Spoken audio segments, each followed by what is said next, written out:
Senhora Presidente, guardado também o distanciamento, vou fazer uso também da possibilidade de falar sem máscara.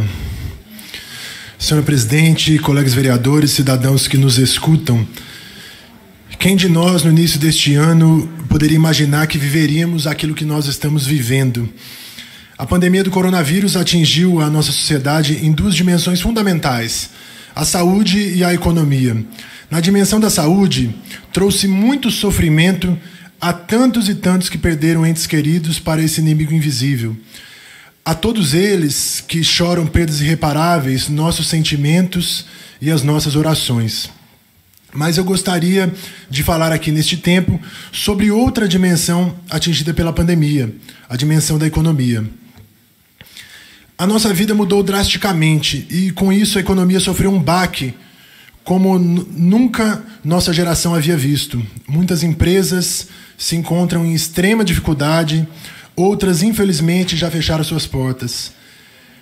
O número de desempregados cresce assustadoramente. Trabalhadores autônomos e informais perderam o seu sustento. Infelizmente, em muitos lugares, a miséria vai mostrando também o seu rosto. Nós acordaremos no dia seguinte ao fim da pandemia com um país com Valinhos que, de algum modo, precisará ser reconstruída. No entanto, devemos também nos lembrar de que uma crise, por mais grave que seja, é sempre um momento de grandes oportunidades. A crise econômica que estamos vivendo abre a possibilidade de fazermos a seguinte pergunta: qual a melhor maneira de reorganizar a nossa economia? Normalmente, duas visões se apresentam. Existem pessoas que defendem que o Estado deve ser mínimo, que é preciso dar o máximo de liberdade para todos os agentes econômicos e deixar tudo acontecer livremente, sem qualquer regulação do Estado.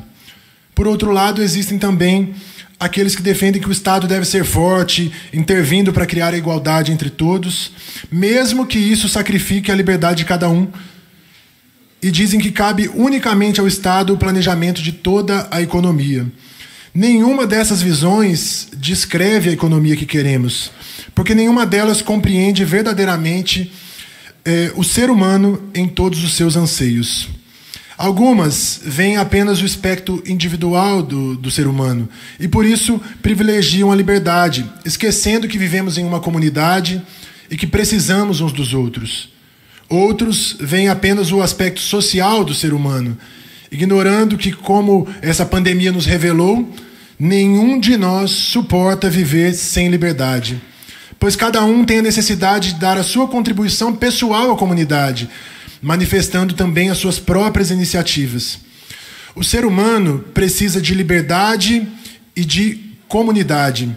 Esta é a sua verdadeira natureza. O ser humano é pessoa, é alguém em relação com o outro, e como tal, deve ter liberdade para agir e para decidir, mas também deve ter liberdade pelos membros de sua comunidade, trabalhando em cooperação com os outros e contribuindo para o bem comum.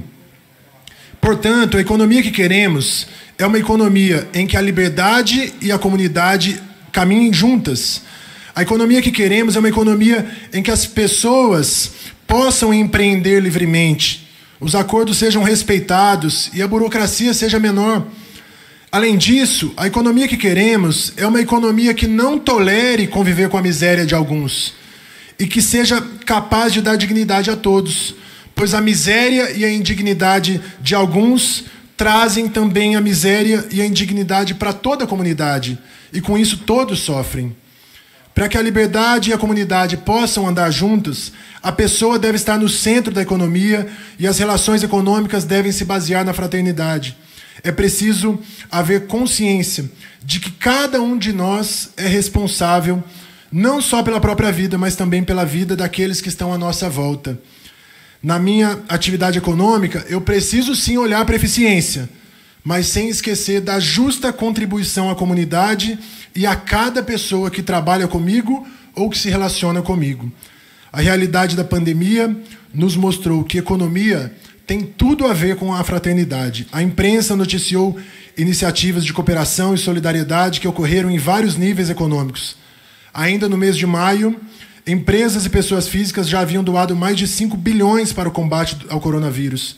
Muitos empresários têm se esforçado para não demitir seus funcionários, assim como trabalhadores rurais têm se empenhado para garantir que tenhamos alimento em nossas mesas. Para concluir, presidente, temos ainda muitíssimas histórias de pessoas que são conhecidas de cada um de nós.